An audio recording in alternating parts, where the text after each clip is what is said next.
13 əsr əvvəl Azərbaycan barədə verilən proqnoz. 1000 il əvvəl tərtib olunan Kitab-ül Qeybi adlı kitab günümüzə gəlib çatıbdır. Maraqlısı budur ki, hədis toplusu olan bu məcmuədə gələcək və qiyamətin qopması ilə bağlı fikirlər, proqnozlar yer alır.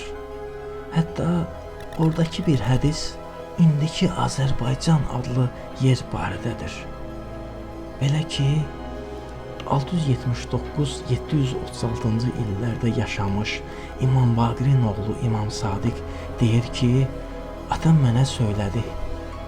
Qiyamətə yaxın Azərbaycan adlı yerdə böyük bir od qopacaq. Bunun qarşısını heç bir şəkildə almaq mümkün deyil. Bu hədis olduqca dramatik və önəmli bir proqnozu ifadə edir.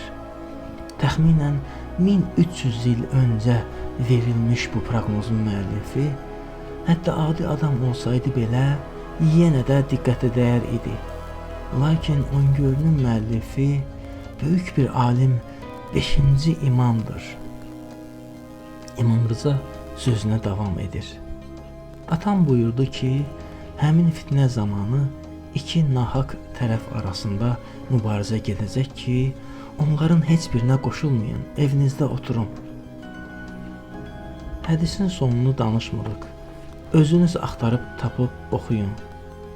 Sadəcə bir şeyi qeyd edək ki, hədisdən belə anlaşılır ki, İmam Zamanın zühuru yolunda məhz Azərbaycan adlı ərazi qırılma nöqtəsini təşkil edir.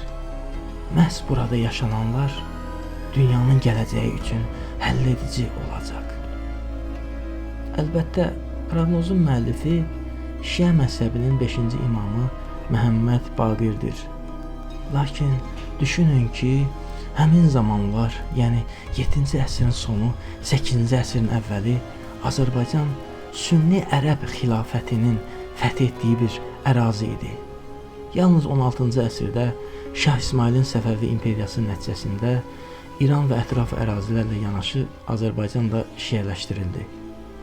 Yəni İmam Sadiq İmam Zaman və Azərbaycanla bağlı bu hədisi dediyi zaman bu yerlərdə şiəlik deyə bir məzhəb mövcud deyildi. Qeyd, bu hədisdə bəhs olunan Azərbaycan ümumi toponimdir və Şimali və ya Cənubi Azərbaycanın nəzərdə tutulduğu bəlli deyil. Ola bilsin ki, eyni vaxtda bütün Azərbaycan nəzərdə tutulsun.